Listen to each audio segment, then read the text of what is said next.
All right, welcome to the Rotated Views podcast. This is episode 6, Never Give Up. I am here with the full crew, Goose, Heck, Manny, and Gabe. And like I said, today's topic is Never Give Up, and how I like to kick off our segments is with a story, and I actually have a special story for this episode.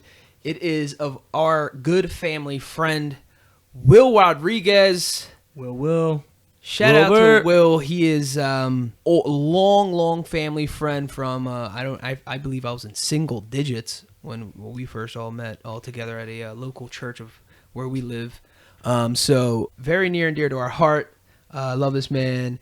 His story is very interesting. This guy is also an IT guy. I'm not sure why I know so many IT guys, but he has an awesome story where he actually, at the whole time he's been following his passion, and actually landed a fantastic job doing what he loved, but he wanted to continue his education and attain a bachelor's degree. And his story is pretty good. So I asked him what story he wanted me to tell about never giving up. And that was actually the first thing he said. Well, I asked him, I said, well, you never gave up on your bachelor degree. And this is what he texted me back. Getting my bachelor degree after being told I would have to start all over. My previous 2 associate's degrees were not transferable. I mean, starting with placement exams and 6 years later, with 1 semester off, I finally finished while working a full-time job. And he's also married with 2 kids. All right, so first of all, there's another portion to the story. But just to stop right there, so you go 2 associate's degrees, right, that are non-transferable to add towards, the application of getting a bachelor's degree. Basically starting all over in a 6-year process, because he had a full-time job, so I'm sure he did this part-time. The level of mental toughness, well, first of all, never giving up is a mentality, right?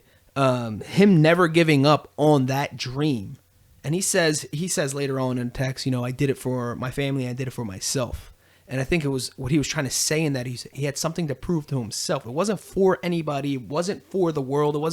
He wanted to prove it to himself. Clearly, this dude went for an associate's degree, 2 of them. It didn't transfer because he knew at the end of the day, he knew his overall goal was to attain a bachelor's degree. So he still went after it. When someone has that level of energy or ambition towards a specific goal, that's just an unstoppable force. You can't do nothing but pour love on that, right? Yep. It's like you can't, as Jay-Z said, don't knock the hustle. Or you can't knock the hustle. Something like that. My Jay-Z fans are probably... Can't knock the hustle. That's right. Okay. So, that's heck. Just the thought. And what's crazy about Will is that we not to say that we went through it with him, but we did in a very distant way. So we knew, I was always texting him semesters, I got X, Y, and Z semesters to go. And it was like, wow, when he did it, it was like, you felt like you did it with him, right? I mean, because you're emotionally invested too. When you have a friend or a family member that's going through something, they want it so bad, especially that bad. And when they finally do it, it's almost like if you accomplished it, you're like genuinely happy I remember when I found out, I got like goosebumps. You get like a frog in your throat. You're like, dude, you like did it, right? Yep. He went on to say the second part of that. So he still was maintaining his goals or outside of just school. He had a dream car that he wanted, right? So he goes, number 2 is buying my dream car. I know it's just metal with wheels, but it's been my childhood dream to own one. Waited 13 years to get one.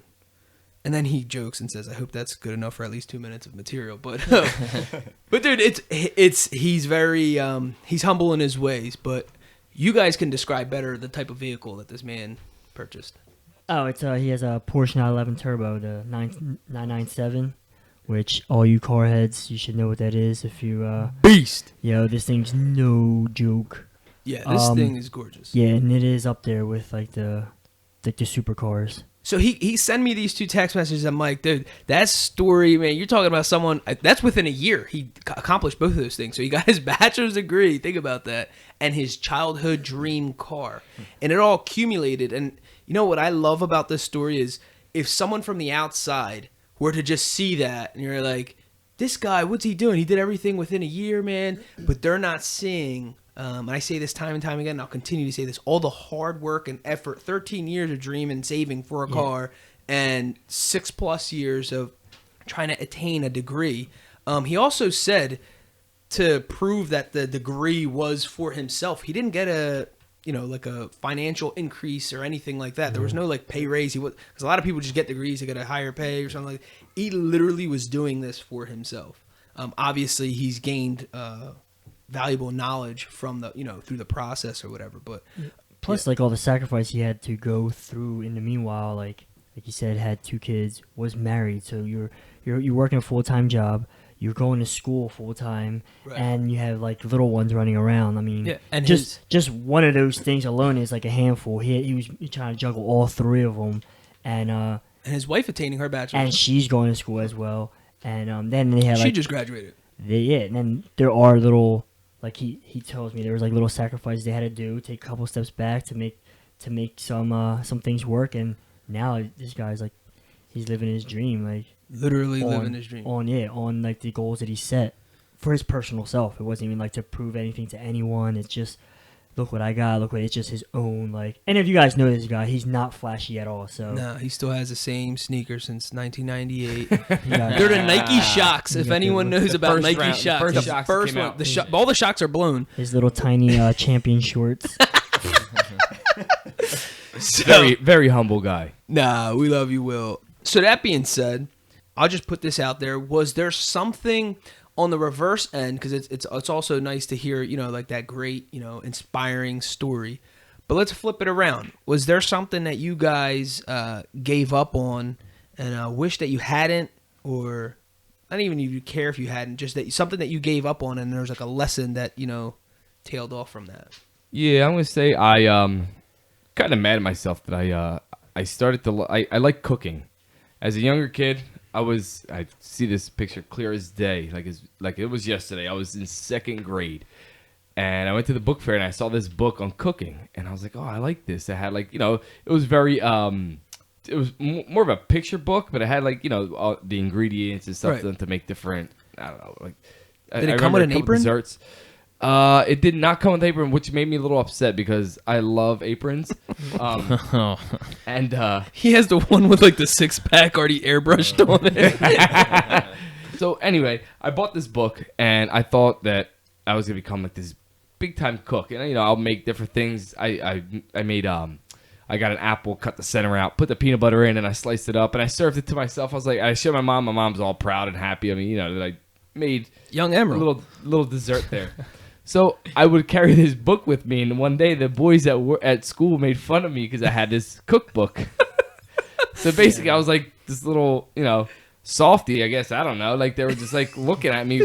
What are you doing with this cookbook? So I kind of got angry at myself and put the book off to the side and just never really messed with it. Yeah. But when I would get home, I would secretly look at it and look at all the stuff that I wanted to do. You had like a desire for this thing. But like the boys, you had an appetite for it. Like the kids at school would just, and that just stayed in my head that they were like clowning me the entire time.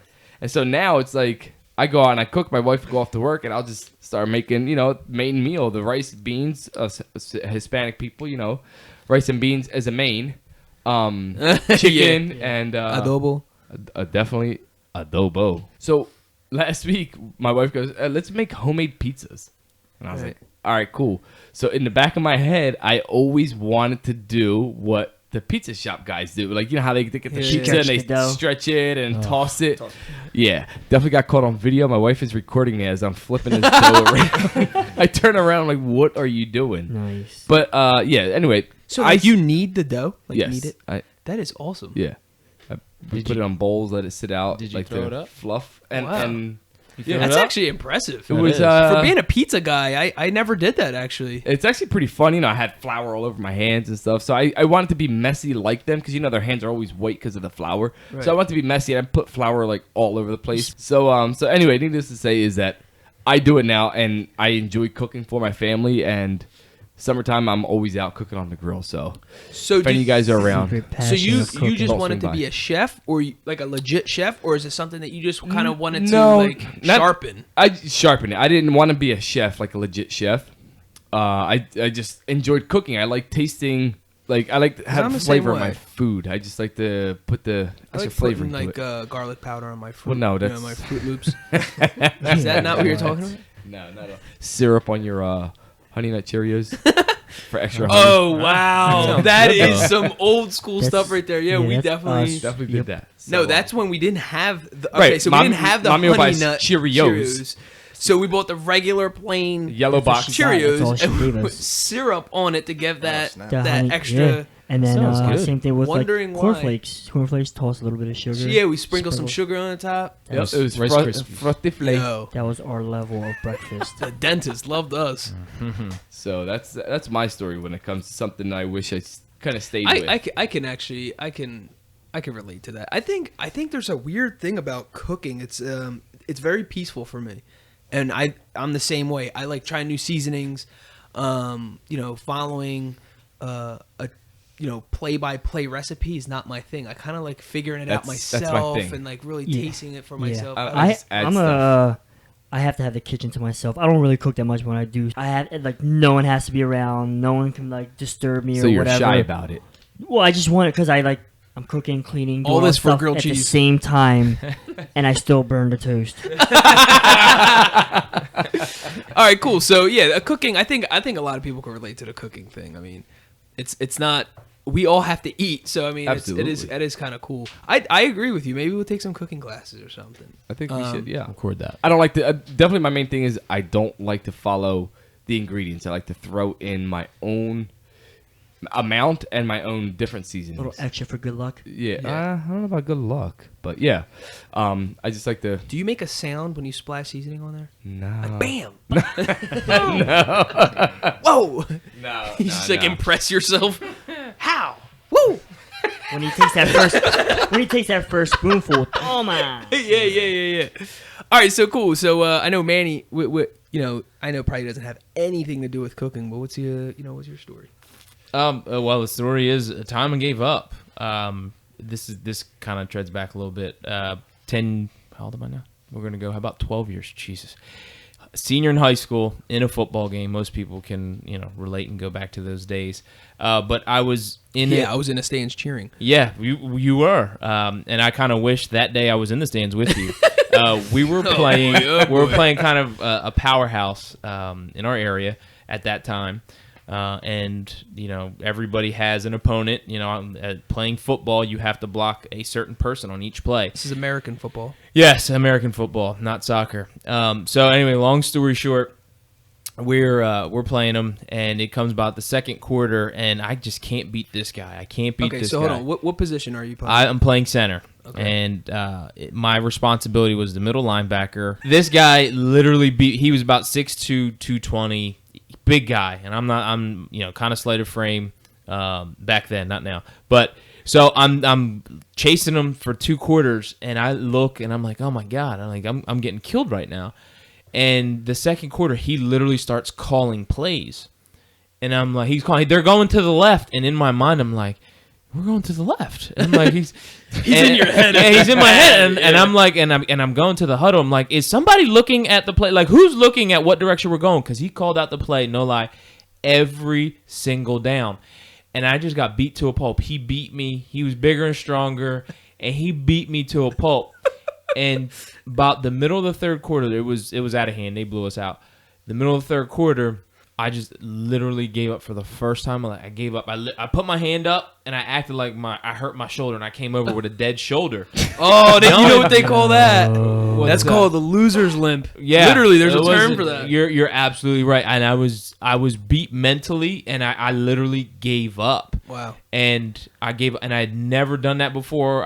Super competitive on the field. As long as there's time, I'm playing. Right. For the first time, I got beat. I remember going to the locker room and thinking to myself, like, I was empty. As a 17-year-old kid, I was empty. You're drained. Yeah, and not even that's like an drained. emotional thing too. It is because I let everybody and other guys were fighting, and I'm sitting there and I have to fake it. One, I'm literally faking my injury. Like, does it hurt here? I'm like, oh no, not there. She's on my bicep, the trainer at the time. And I'm like, yeah, no, right there. I'm lying, blatantly lying. Yeah. And I remember after the game, I felt like I let everybody down, and that was the emptiness kind of. Yeah. I felt. And from that day forward, in job interviews, in whatever I do, where's a time where you felt you had to, I guess, come back from adversity? Right. And I use that example every time. I can now look at that and kind of internalize that and say, I'll never let anybody else down. Like, that's a motivator for me. I finally realized that that's a motivator for me not to give up is to let my teammates down. Right. And I was able to learn that, unfortunately, by giving up and quitting in a game. So, but fortunately, it was at the tender age of 17, and not, absolutely. Absolutely. I would hate to learn this as a 25-year-old guy trying to get a job, and we're like, yeah, no, I'm just gonna quit because it got a little hard. So at that age is very confusing, anyway. Yeah, but anyway, it was a silver lining. I learned kind of a lifelong lesson. Don't give up because it didn't feel good, and I never wanted to have that feeling again. What was it that you don't want to? What's the bad taste that's in your mouth that you don't want again? Obviously, is it because you're saying it's that emptiness, or that you let other people? I let down? other people down. Of it all? Yeah, no, it was a letting other people down. We weren't gonna win, but there were other people still fighting. You wanted them to know that you were still fighting. You gave up on them. That was they were better than me. Well, at least you realized it. Yeah, no, at that time, and it had to happen. Like, I had to actually physically see it happening. Like, they're out there still playing, and I'm faking an injury, and that hurt me. And at one point, I wasn't gonna be like, "Oh, coach, it's a miracle." So I had to own it at that point. So I owned it. It was a whole quarter where I had to watch, and I was like, "Oh, man. That's wild," because you're able to see the actual you're actually able to see your mistake take place and unfold literally right in front of you. Yeah. And the other guys were getting whooped on just as bad, and the body language was horrible. But they fought and they played each play. They continued to play, and I sat down on the sidelines like a cheerleader. And it still bothers me right now. I'm angry at myself still to this day. Now, was that in the beginning of the season, middle of the season? I was in the beginning of the season. That was like the first. All right, so you were able to at least come back, bounce back, or whatever. Because you said you were a senior. Yeah, I was a senior. Yeah, because that's hard. Imagine if that was your last game. Yeah, no. Oh, right. Well, and that actually gave me, it gave me kind of a purpose. Like, you can never do that again. This is only going to be 8 more games. I'm only ever going to play. Especially in high school, it's a very short season. Absolutely. So, I was able to turn that into a positive and kind of have a different mindset from there on forward. Wow, that's awesome. I'm very happy that you learned something from that. I learned something from that. But yeah, that is painful at the same time. It is ridiculous when you actually reflect and look back at something. In our last episode, we talked a little bit about reflection, but recalling these events that we learned our biggest lessons from. It's when you've experienced. So you have all these emotions coming back to you and flooding your soul or your system, and you go back and it's like you have that bad taste in your mouth. That is just almost like enough reminder of that pain, that sting, like touching the oven when it's or the stove when it's hot. You don't want that pain. You don't want that that feeling ever again. Speaking of giving up and on ourselves or stuff that we did that we kind of wish. What do you do? Let's just say this. You're put in this specific situation. Your kid is asking you, your child is asking you, they want to play a specific sport or it's an instrument, dance, softball, baseball, soccer, football, whatever it is, whatever the activity is, they want to do it. And they're asking you, they want to do it. So you sign them up. 2 weeks later, they're already done with it. They don't, and it's not because they're not good. It's not because no other reason, but literally because they say, I don't like it. And there's about a month or two left of this season. Well, you have the whole season in front of you, right? They've only been playing for 2 weeks. What do you say to that child, knowing your life experience about giving up and quitting on yourself? And actually, I guess it's more of a thing of potential and whatever. You have to. You at the bare minimum, you have to finish the season, whether you like it or not. You finish the season, or whatever that time frame is. You finish. So you'll force them to finish the season out, even if they don't like it? It's not the fact that they don't like it. It's the fact that you started something and you got to finish it. Once Gotcha. you quit, it becomes easier, right? I mean, Yeah. Once You're you quit allowed once, and depending how old they They'll are, do it with everything else. yeah, absolutely. So Right. you kind of want to set this. In my opinion, you have to want to kind of set the standard early. That if you start it, you got to finish it. I think it's a cause and effect thing too. You gave them the I guess the liberty of choosing something. Sure. And listen, Yeah. you chose this. Right. So now you got to pay for, the decision that you made. It's kind of like a light example of, real life in general, which is a nice way, a lesson that they can apply for the rest of their lives. Yeah. So my kids, they're involved in multiple things. My youngest,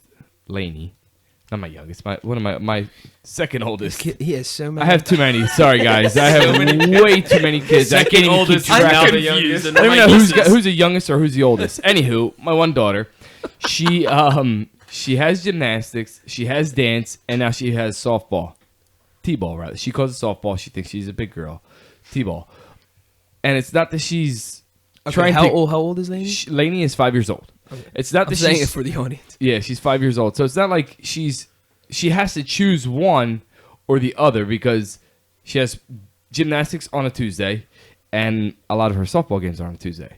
So we try to alternate it to pick and, you know what I mean? So that she's really not, it just so happened that T-ball, her games are on Tuesdays, Thursdays, and Saturdays. And it just so happens that her gymnastics are Tuesdays, dance or tumbling, I believe it is. Tumbling is on Thursdays. So not that we're like we're not forcing her to pick, but we're trying to balance it out so that every other day, every other week, she goes to one and not the other. Just to, I guess, I guess that's what I'm trying to say is manage it. That's what we're trying to do. So I mean, my kids actually never quit anything. My oldest has been playing softball for the past 4-5 years, I guess, and I'm actually proud of her because she's never once said, "Hey, I want to give it up."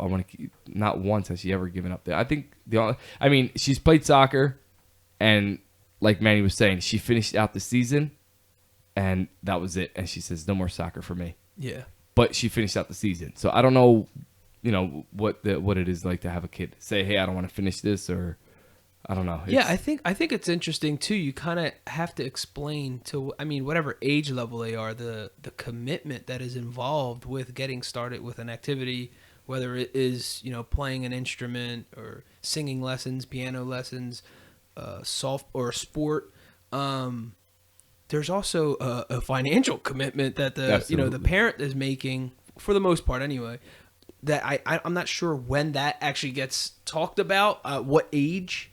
It's definitely something that has to be said. I feel like if they want to quit, they need to understand the full impact or responsibility that comes with making a decision. Now, I'm not saying you pouncing on your 5-year-old about giving up on life and, this is how losers, I've been there. I've done that. Created. So, yeah, Jim, you have a 2-year-old. I've been there at 5, like having grown man conversations. So they might happen. So future reference, yes, watch out because I've been there. Unfortunately for him and me, because after I'm done, I'm like, man, he's 5, man. You walk away like, what the hell just happened? Yeah, so I totally agree. You have to finish the season out. Unless you're injured or there's enough. Like I said, the only reason is because they don't like it. That's the only reason. It's not because they're hurt. It's not because I feel like there's so many lessons that even if you just showing up every single day, because we all can relate to it. Being an adult, there's a bunch of stuff that we don't like that we have to do as being a responsible citizen of our beautiful country, as a responsible parent, a responsible spouse, a responsible caregiver, whatever it is, employee. There's a bunch of stuff that we don't necessarily like, but it's a great lesson that I think it's taught at a very early age. Something like that is a very simple way to say when you make a commitment to something, you can't quit. Or finish it out at least. Yeah, no, that happened to my daughter Ava. She played like at a very young age. We were giving her options on all kinds of sports to just to introduce her to see if she liked it or not. Right. It was dance, basketball, t-ball. So it came to basketball time, and she wanted to play. She was excited. She was all about it. She goes to her first practice and realized it's co-ed. So it's like she's 5 years old. She's a little dainty girl. Yeah. And you got these like super hyper boys, which Right. 5-year-old boys, they're boys. So she was all cool about it. She played whatever. Then it came to like their first like actual game. So she's coming around. They're just obviously learning how to like dribble the ball and coordinate running and dribbling. And Right. they're not like. So there's always that like 5-year-old that's like 6 feet tall boy that's Yeah. like relentless, and he was kind of like rough on her. Yeah. And he couldn't, like, to him, I guess, the difference between a boy and a girl, there was none, I guess, it wasn't introduced him to yet. So that kind of pushed her away. Like, I don't want to do this no more. I don't want to play. But we, like, kind of were like, that's just that one kid on that one specific team. They're not all going to be like that. So we actually, the following week, she practiced. She kind of was, like, still discouraged. And I think she had, like, 3 games after that. She finished it off, but never again she wanted to play basketball ever again. I don't know if she's scarred from it or not, just because it was like a co-ed kind of thing. Maybe if it was like more of just all girls or whatever, she probably would have understood it and liked it. But just because of that, like her experience and getting roughed up, she kind of almost quit. But we kind of pushed her to it. Like you said, it was us trying to introduce her to a sport. I think you have to as well. I think it's the same thing with food, and for a person to say they don't like something that they've never ever tried, or whether it's like a sport or activity or whatever, is you have to try it. You can't just not like it. One thing is just not trying it, not saying anything about it. Another thing is just saying you don't like it. You didn't even try. I think it's interesting. Goose talks about she Avis hasn't played again, right? She's scarred. No, she never played again. So think about it in the reverse side. You allow her to give up, and it's just like, oh, I can do this all the time. Like, think about the lesson or the habit that you created by looking at it, the opposite direction. Thank God you made her finish. She never went back. But what if you quit and she's like, oh, now this is easy to quit. You know what I mean? Yeah. So we grow just as people. That's a good point, because we grow as people through experiences. Right. If they didn't expose her to that level, of that experience, she wouldn't have this necessarily awareness that that's not her thing. Yeah. Yep. And that might have just been, her calling was never to play basketball. It just so happened that those stars aligned up perfect, that it was some big, kid who's just kind of being rough, because that wasn't really her thing. But I think she gathered and gained so much more out of just that one little incident. Oh yeah, absolutely. Right. She has parents that are willing to introduce her to new things, to, expand her mind, be more well-rounded, a little bit more cultured. And this goes beyond sports, obviously. Yeah, I think that's awesome. With that being said, we'll go to the What Would You Do segment. So, here it is. Someone you know and care about comes to you about their goals. They talk about it a lot and dream build regularly. What if one day they come to you and tell you they're quitting on this dream?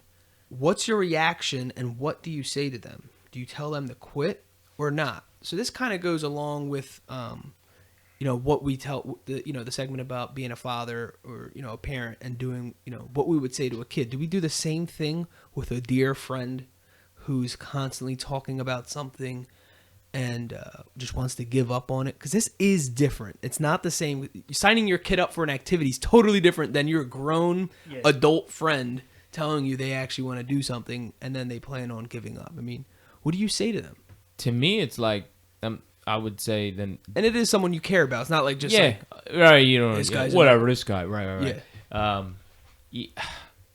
I would ask them the question: Is this really your dream? Is this something that you're passionate about? Because most people, talking about Will, referencing back to the story, he did it because he wanted to do it. Yeah. People don't give up when they really want something. So absolutely. Depending on the reasoning, I'd ask the question like, did you really want it?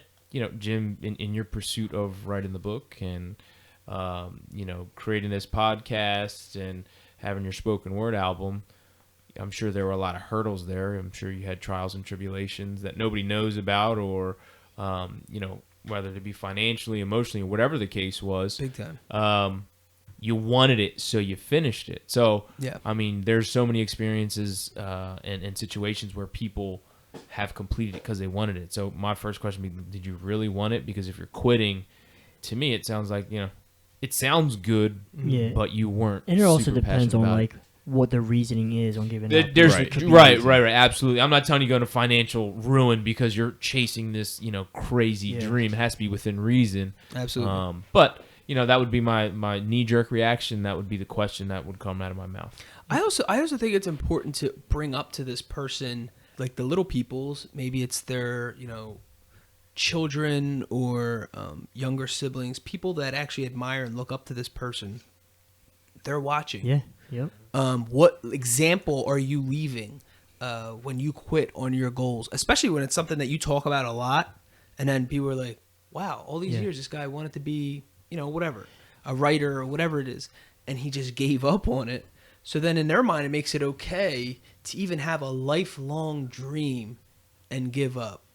Yeah, and it also depends on what it is. Like if they're just, on a weird example, their goal is to like build a big house by scratch, and halfway in the framing process, or they stop and just walk away, leave the house half done. Wow. Like everyone outside looking in, were like, they can visually see what just happened. Wow, that is a mind-blowing example right there. It just depends on what their goals are. Yeah, because when it's that's a perfect example of, the people in your life. Yeah. That you, who are your support group, that's basically what you leave them with. Yeah. Like, if that's a perfect example, it's like, I'm building a house, and that's, this house can be anything. This house can be, I want to graduate college. This house can be whatever. Whatever you're building, and you leave it halfway, and the people around you just take, what's crazy about that? No one's ever going to believe that person ever again. Anytime they say something, your credibility is oh, going shot. down. Yeah. I don't know if it's shot, but it's down a lot. No, you're down. Yeah, you're always in the back of everybody's mind. It's as a be quitter. Like, hey, right? Exactly. Yeah. Like, Is he gonna do You don't want to this? ask him to help out And at because the he same won't. time, You. you drive by that house, it's half done, and it's just scarred. Oh, like that is brutal. Yeah. It's, Yeah. Do you invest in that person ever again?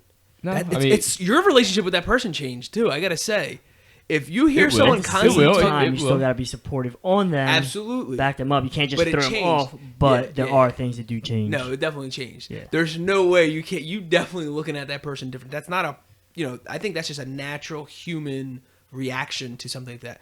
Of course, that's not saying you're abandoning this person or that No, relationship. you It's just, just you you don't love have them, the same you just- confidence in them that you Yeah. had from before. Because Yeah, and I also think it is our job, if we're a loving, caring friend, to continue to push them, and then I say this all the time: you can't go unsolicited. Me and Gabe talk about this all the time. You have to yourself then be the example. Okay, well I remember the time Manny can talk about his football example, and then that feeling that he got, that bad taste in his mouth. So you can then be become the example of what happens when you quit? What happens when you talk about the people that are watching? You talk about that unfinished business, or people driving by that house. Man, that is a beautiful example. That is painful, bro. Imagine that if people could actually see your goals. Because imagine if they were like weekend warriors. This is crazy. So with that example, imagine every time you talk to somebody about their goal, that's like you going over their house on the weekends and helping them put up the walls. Yeah. And you're helping them build, and you're helping them go to to the department stores or like a Home Depot or a Lowe's to grab these materials. They're borrowing your truck, and then they're helping you, and they're investing. So they have that is the same example. They have a vested interest in you achieving this. Yeah. All the discussions, you guys sat back and you guys looked at this half-finished product and saying, one day it's gonna be the house of my dreams, and then you walk away from that. Yeah. That is crazy. That is a Super crazy. crazy. Yeah, that example is mine. I've never even heard of that. And I'll say it actually kind of harkens back to like the story we had last week with the two guys who had the dream job and all that stuff, and they were given the opportunity to do it, and one just didn't do it, and the other one actually pursued it and actually continued it and actually accomplished the goal. And it's setting your mind on something and actually and if you want to accomplish something too, and even if you get disheartened, I guess, in the process of it, that encouragement does help along with that. I guess, and goal setting and stuff, like all the stuff we talked about before. At least you're doing something, because if you have this big lofty goals and all you have is a lofty goal, you don't have anything in between, of course it's very easy to be disheartened, and then you want to give up because you feel like your goal is too far away. Yeah, absolutely. I mean, I'm seriously like Are you mind blown right now? Yeah, it is one of those. I don't even know what what that's even called, but Gabe's right. I mean, there is this element of encouragement, but you know what's crazy? What if you almost feel like, I don't think he's gonna, or he or she's gonna actually reach it? Where's that discussion happen as well, where you're like, dude, you're going after an impossible thing. Yeah. You know what I mean? Like it almost just goes there. But again, I think it still goes back to the unsolicited thing, where you just have to be like, dude, listen, if unless they're asking, but then people will say it's like, yeah, but if you love them, if that's like, you should be able to have that conversation. Yeah. That person also, it also depends on the person. That person should also be able to handle or take, I guess, like constructive criticism, because it's difficult to have a very strong relationship if you can't hear tough stuff from your boy. Yeah. And exactly, if you're actually going to them and saying and opening your heart, saying like, I feel like I'm giving up, it's different than you just, you as the outside person just straight up saying you need to give up, essentially, which is let it go, sort of thing to do. But if they're actually straight up telling you, and obviously it's being detrimental to their well-being or mental well-being or whatever it is, it's that's different than them just telling them to give up because of whatever the goal might be. Yeah, I think as a friend, I think it's just our job to clarify why they started and remind them why they started. And if they are going to go through with this decision, go through the consequences with them. Yeah. Walk them through, or try to walk through it together. Kind of go over and like, all right, dude, okay, so if you quit, what's the worst that's going to happen? Yeah. If you maintain on track of continue to pursue this thing, what's the worst that can happen? And then what's the best thing that can happen? Yeah. And like Manny said, or I don't know if it's Manny or Goose, obviously this is situational. Obviously, if you're dumping, if this person's like, leaking money where it's like, you have to put a stop to certain things, obviously. But if it's something that it's just a mental block, I think that's definitely a discussion that has to happen. That person, that has to, a heart-to-heart, knee-to-kneecap conversation has to happen. You have to both just break it down. And then not be so judgmental on their actual decision, how hard that is. But as long as you help walk through the decision making, you can't really be mad, because otherwise you just, that's not the best form of a friend you can be. Because at the same time, we've all dreamt up stuff that never happened. We just gave up on whatever it is. And there's nothing worse than just having another person constantly reminding you of this like painful thing. But remember when you gave up, on X, Y, and Z? Like, geez, dude. Are you my enemy or my friend? Friend or foe here.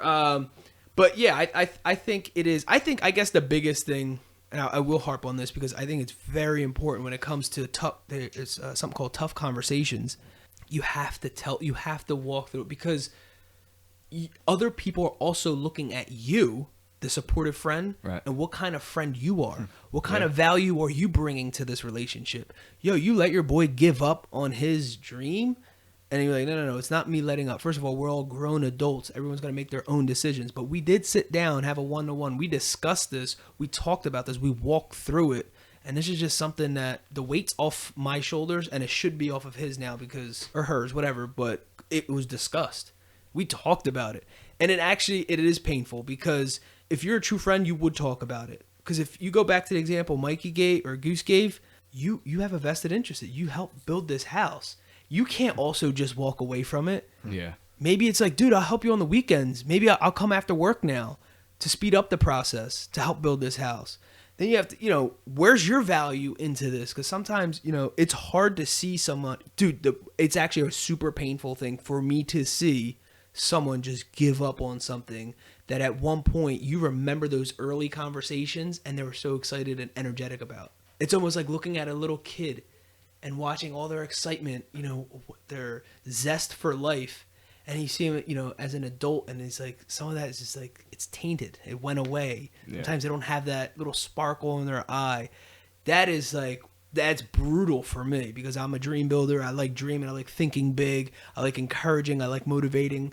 So when I see that sometimes I don't say nothing because it's none of my business or was never asked about it. But that is like one of those things where I have to put my head down, and sometimes you got a frog in my throat because it's a painful thing to see. It's brutal. And when you give up on stuff, like I said, it affects the people around you in ways that you probably won't even realize. Then it goes back to like, dude, you're giving up on your own stuff. Who's to say you're not going to give up on me? Right? Yeah. How can, it goes to a trust thing. It goes to levels. It is That's deep. pretty deep. Yeah. It is super deep. What about I don't know. I looked at it differently. why are you giving? Like, why do people give up? Like, why do you? I went back to the root. Like, you go back to the why. Why do people give up? Like, to me, and I kind of touched on it a little bit. Is like you weren't passionate about it yet. I mean, we've tried some things, some business ventures that were introduced to us, and they just didn't work out. Now I look back at that and say, I'm glad I gave up on those things. Like, is it okay? I don't want people to be like chasing something because they said they were going to do it just for the sake of getting it done. You know what I mean? Don't get caught up in that either. I don't think that that's healthy. Completing something that had no relevance, no meaning. You just did it because you said you were going to do it, and you have nothing really to show for it other than you said you did it. Yeah, I also think when certain ventures are really an opportunity to earn an income, that doesn't necessarily mean that was like your lifelong dream, right? There's a difference though because when you stop doing them, it's almost like a calculated thing. Like, yeah, I want to go full-fledged, but the main reason is to pull out like an income or milk it for something. It's like a means to an end. Yeah, but then like if you have like a childhood dream that you give up on, I think that's when it's deeper. So I totally agree with. Yeah, there's certain stuff you have to, just move on. Sometimes you make yourself. So my childhood, like many young boys, my childhood dream was to go play in the majors, right? Like at some point, I was like, that's not gonna happen. Yeah. And I gave up. So I don't know. I don't want people to walk away or after they're done listening and feel like, yeah, no, I'm not allowed to give up. I mean, I don't know. Well, I think Yeah, I would say, well, did you give up, or you just like realized the reality of it? Yeah, and you moved on to something else. Like, sure, I mean, you played up to your senior year. It wasn't like you stopped playing in 8th grade or 9th grade. You know what I mean? You finished off. There's definitely some. There was a reality check. You see people who are going to Division I colleges, and Jim and I played a team that was number 3 in the country, and we're like, yeah, those are grown men. There's no doubt about it. And I was like, that's for sure. It was definitely a kind of a waking. I think there's like a constructive way of letting something go. There's a weird part of actually giving up, kind of like the example of your kid not liking it, or your friend just being tired of it and just he or she's not getting the results that they want, and having a constructive way of leaving something and letting it go. Whereas if someone had told me this, it came to like physical ability. Like, I just don't have the athleticism to the caliber that the NFL or the NBA or the MLB needs. Right. So there's just to a point where I have to come to that realization. That doesn't mean I can't be a coach. That doesn't mean I can't be, like an athletic trainer. So I can still be involved in this, sport or this business. Right. It's just it may not be to, the heights, right, I guess, that you wanted it to be, and it actually can turn out even better. Right. I still believe that things happen for a reason. But going back to that letting it go, did you, was that a consultation you had with yourself? Did you talk about it and you're like, you got to get around? That's why you need a good group of people around you and like, guys, look, this is where I'm at with it, and it's beyond sports. What do you guys think? Having that, those discussions, those masterminds with people, so you can make a very well informed decision where it's not really just quitting. You're like, this is constructive. Like, I have to just let this go. It's not going to happen. But going back to what you had originally said, why do people quit? It's the answer is in that question. Why? Their why, it wasn't strong enough. It never was. When your why is big enough, you understand literally why you're doing something. It's for financial freedom. It's for, I have no idea, to attain, massive, income amounts on a monthly basis, or to achieve this unheard of, trophy, the Nobel Prize, whatever your why is. When that's so strong, the how doesn't matter. So when you're going through those little obstacles, it don't matter. You'll find a way. Right. And it might not be. See, the problem is that where the frustration comes is when life doesn't pan out how we want it to pan out. And then we get frustrated with that. And then in turn, we're like, oh, well, it's not working out. It's not working out the way we thought it was going to work out. And it never does. So it's kind of like an ironic way to look at like how most people, how everyday people, how we look at, stuff. We have a way that it's going to happen. Perfect example is someone who's really not have the natural athletic abilities. gives up on, sports is such an easy thing to use. Let's just say it's baseball or basketball. They give up on the actual making the team or being in the NBA, but they don't give up being a part of that business. So maybe they become like a recruiter. What's that called? Like an agent, like a sports agent, or a commentator, or something where they're still in, because their why is like, why did you want to be involved in basketball? Why did you want? Because it wasn't necessarily when you break it down, it really wasn't necessarily just to be an actual NBA player. It's because you love the sport so much, you just wanted to be a part of it in some form. And I just think it just boils down to the why. When your why is that big, that is such a satisfied. It didn't pan out exactly how you thought it was going to, but you reached it. You're still there. Right. And I was actually thinking that sometimes there are like, I mean, it's weird to say like a commitment for like a season, because it kind of like you get into something to kind of try it out, like kind of like earlier, like you want to try baseball or something like that. And it kind of gives you an idea of what you actually do like. And it kind of, like you said, it steers you in a different direction. And you may not be involved in what you initially thought you were like, but it kind of steers you in a different direction where you're still a part of something that you really do enjoy, but it's not quite the same, but it's still somewhat on the same level, but just a slightly different aspect of it. I totally agree with that, because what if, like, in the beginning stages of when you first start something, it's just something that's uncomfortable. Tiger Woods changed his swing, like the motion of his swing, numerous times after he's won like the most prestige awards in tournaments, and afterwards it then changed his swing, and it's goofy. And I had a golf instructor one time show me a different way to swing and have the grip on my. It was so uncomfortable for the first 2 days. Yeah. After the third day, it was extremely comfortable. It was fine. I was hitting the ball straighter and further, but in the beginning it was uncomfortable. It was kind of like that against the grain kind of thing. We talk about you guys are IT guys. We talk about this all the time when you get a new device. Even though it's going to be different.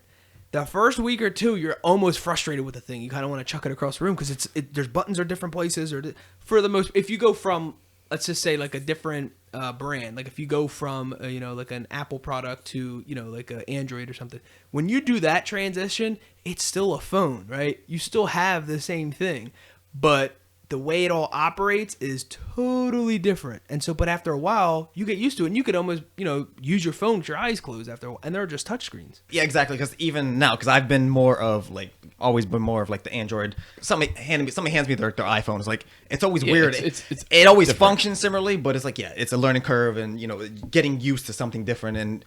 But like I said, like it's within that too. Once you actually do get used to it, then you find, you actually may like there's something better. Right. As opposed to sticking with what you know and what you're comfortable with, is kind of getting out of your comfort zone and finding something similar but different. But that goes back to what you were saying before. Going through, you have to give stuff time, right? You have to let them unfold. We talk about this all the time, talking about the seasons. Guys, I wish there was a guy. He's not around anymore. I wish at one point I was able to go to one of his talks or whatever it was, but I was unable to. But there was a guy by the name of Jim Rohn. Look him up. There's a whole talk he gives on seasons and breaks it down like fall, winter, spring, summer, and puts that into life. Throughout life, not every day is going to be the harvest day or the harvest. You're not going to be reaping the benefits. There's a time where you have to hustle. There's a time you have to get down and dirty and plant those seeds. There's going to be rainy days, but the rainy days, everything has its purpose. So he explains it how everything has its purpose. Like the snow has a reason why there's snow on the ground where, these parts of the world. The rain has a purpose, for, feeding up. Even like the way, I think is it dandelion? That, starts out in one form, then, turns into like the... Is that the white puff? To the wishies, right? Reversed. That's a technical term. The wishies. So my kids, sorry, I have girls and that's what they call them, the wishies. So... even the wind just blows them into, the direction where they kind of plant themselves. Everything has a role, they call the circle of life. My son is watching Lion Guard. Anytime he sees a lion, he thinks it's called Lion Guard, but it's just a lion. But the circle of life is basically talking about everything has a role, everything has a purpose. And I think going back to the season thing, we have to stick with things long enough to endure all 4 seasons, right? Mm-hmm. Let's endure all 4 seasons before we throw in the towel, so to speak, and give these dreams a chance. Sometimes people give up and quit on Too things soon. without without even experiencing the full thing. It might be even going back, since I'm in the health industry, even in like being a nurse. We know our aunt is an RN, and when she first started, there was a specific specific unit that she was not crazy about. She almost like gave up, but then realized that was just that unit just wasn't for her. And she moved on to another unit, and she loved it. And it was like night and day. Also with shifts, some people aren't really that good with being on first shift. Some people, like my mother-in-law, loves third shift, and that's just how she operates, and that's her thing. That's her groove. But we all have to. You have to try things out. I don't think she started there, and even if she did, I know she did work days, and she knew for sure that wasn't her thing. Yeah. I think the nursing thing's a great example because there's so many different types of nurses and what they do. They had to try different, and I think what's cool, I think in clinicals they do actually get to try different, parts. What else? Oh, I guess that's also the reason why, like when you get your bachelor's, they kind of make you go through electives. Is that what it's called? Yeah. My brother Goose lived in a what is that, like a condominium area where they had like the tennis courts. Oh yeah. So we and him kind of go back and forth, and it was like my sophomore year. So he was at this place when I was just a freshman. So I had a taste of what tennis was. Obviously, I knew the sport, but actually playing it, I didn't have no prior exposure to that. We didn't have like a tennis team in high school, so it was not something that I was prone to do. So we did over there, and then I had to choose one of these electives or core classes. No, it wasn't the core. That's actually an elective. It was something that you got to pick, And I got exposed to it, scared as anything, because I didn't know what I was doing, and I ended up loving it and understanding it. I knew I didn't have, the best athletic ability for that, but I grew to appreciate it. Yeah. Just from being exposed to it, I understood. I knew how the game worked now. So then when I'm watching the Wimbledon or whatever, event that's taking place, you could appreciate that level of greatness. You're like, dude, I know I only had an elective at Temple University for this thing, but that is hard to do. What these people are doing, how fast they're hitting it, the angles that they're hitting it, the placement, the speed. It is just like unreal. You can grow to appreciate that because you've been there. Yeah. I think that's with everything, and the fact that I stuck with it led me to that. Because I think in the beginning you're just hitting a bunch of balls, up against a fence or something, or to the other person. We didn't know what was really going on, and there's people who left the elective, left the class. They didn't want to do it anymore. Like, this isn't tennis, and when you stuck around, there's a reason why that professor made us do those exercises. Then we fully had a grasp of. I think that I always wanted to learn how to play chess. And I think it was one thing, now I'm thinking about it, is one thing I never stuck with. I don't think I had the proper person to teach me, because I still don't kind of fully understand what's going on. For me, chess, I don't think I have the patience to sit there and focus on all those little pieces. There's a lot of thinking going on. Wow. But it's like anything, once you're in it, you understand it. And I feel like I can be there. Like, with anything, you can learn the basics of it and get a good understanding and kind of get like a baseline appreciation for something. Right. And then like as you get deeper into like anything, like any kind of sports or anything like that, is that once you get deeper and you practice more, you gain more skill, and then you gain different appreciations for different aspects of like anything like that, especially chess. Like that's extremely strategic, but you start learning different moves and all that stuff, whatever. I got like that way with golf. I thought golf was like the strangest sport. Like, why in the heck is you're hitting this ball around? Then Jim got me hooked on it. You're on the team, right? Yeah. You're on the golf team for school, and you went out and got clubs or whatever, and then I started playing with you, and actually I like it, and I can sit down and actually watch a golf game. Yeah. And it's just, I guess, like it is something you don't understand it, but once you start playing it and getting into it, you start to understand it and appreciate everything about it. Yeah, so. We didn't grow up with golf. No, not Same at all. thing. And then I got into high school, and it was like one of the things. Like, oh, okay, like my cousin Manny here played football, so that was always open for me. So that was golf season. Football and golf season are the same for high school, and I just got into golf because I was interested. I'm like, well, let me give this a try. And it was the same thing. I fell in love with the sport. Not necessarily that I'm going out to be this pro. Right. It's not always about that. It's becoming getting a higher level of awareness, being exposed to these things makes you I know it sounds cliche, but it really does help you become a well-rounded person. You start to see stuff from other angles you never saw them, and you get to understand people. There's conversations that I had with people at Temple that were just about golf, and I would have never had those conversations or met these people because if I didn't have that exposure in high school. As a kid, I never forget. It was we walked into class, first day of class. Everyone has kind of like the butterflies. Like, oh gosh, is this gonna be a hard class? Is it gonna be, what is this? You don't know what to expect.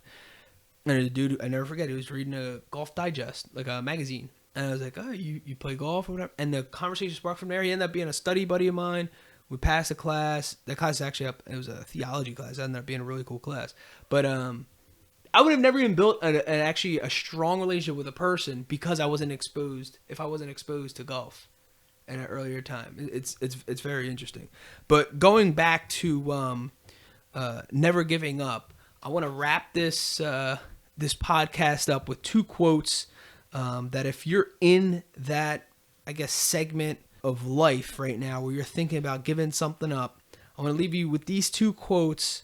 Maybe that'll change your mind, maybe not, but it'll actually help you make a more informed and better decision. So the first one's by Marta. Never give up and be confident in what you do. There may be tough times, but the difficulties which you face will make you more determined to achieve your objectives and to win against all odds. And then the last one is by Laurie Notaro.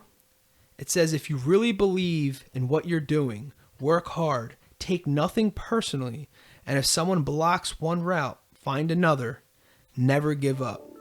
Nice. Yeah, that one's good. I like that. Yeah, that one's dope. That's a good one to let your mind saturate in.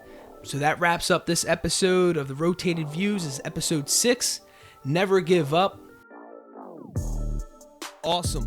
Guys, thanks again for joining us. The Rotated Views podcast was produced for self-development purposes. Huge shout out to our sponsors. This episode is brought to you by the Blessed Lifestyle brand. That is BL3SSED.com. Also sponsored by The Motivation Files Unleashed. This motivational mixtape will be your fuel for success. Available on all platforms. Guys, don't forget to visit the website, JimmyleeVelez.com. Follow us on Facebook and Instagram at Rotated Views. If you have any inquiries or questions, email us at info@JimmyleeVelez.com. On behalf of myself and the rest of the crew, we wish you massive success. Stay blessed.